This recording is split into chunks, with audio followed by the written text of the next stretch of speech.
Hey everyone, Michael Majchrowicz with Coldwell Banker Real Estate, and this is your housing market update for April 9th, 2020. Now with these market updates, I'm not trying to paint the situation better than it is or worse than it is, but trying to be as accurate and helpful with this information as possible.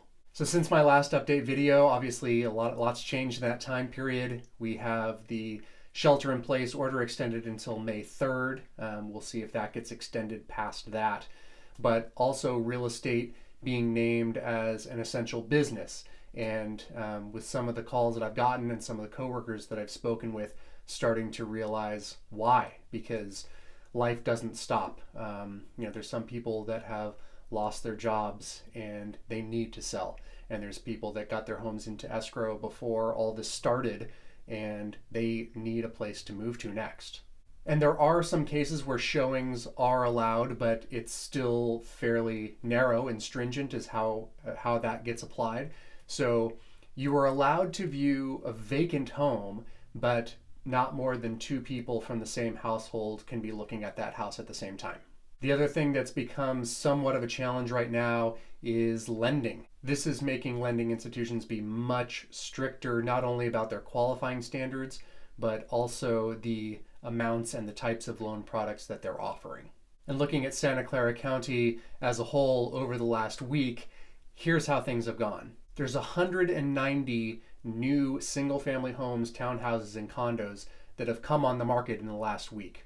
There's also another 133 properties that accepted offers over that time period. Now, not everything is going perfectly smoothly. You have 27 properties that have fallen out of escrow, where the buyer either couldn't move forward or decided not to move forward.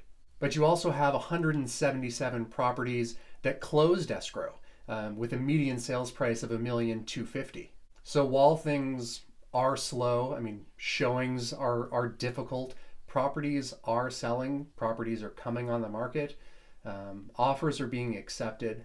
And just to do a quick summary of how March of this year compared to the year previously, the median sales price for Santa Clara County for March was $1,220,000, and that was up 7.5% from the same time last year.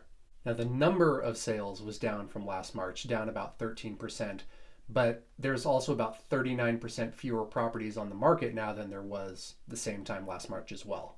So it's still a little hard to interpret this data because a lot of these changes were happening mid-March. I think April will paint a much clearer picture about what's going on. And what I would expect is that prices are going to be coming down, but not necessarily as dramatically as some people might think. So as we continue going through this and trying to anticipate how long it lasts and how big the impact will be, one thing to keep in mind for our local area is that while it may not feel like it, life still continues on certain levels. So I would encourage everyone, stay positive. The other thing that I want to say is if you need anything, reach out to either myself or people in your community, because what I have found is that people are more than willing to help, and all that you need to do is ask.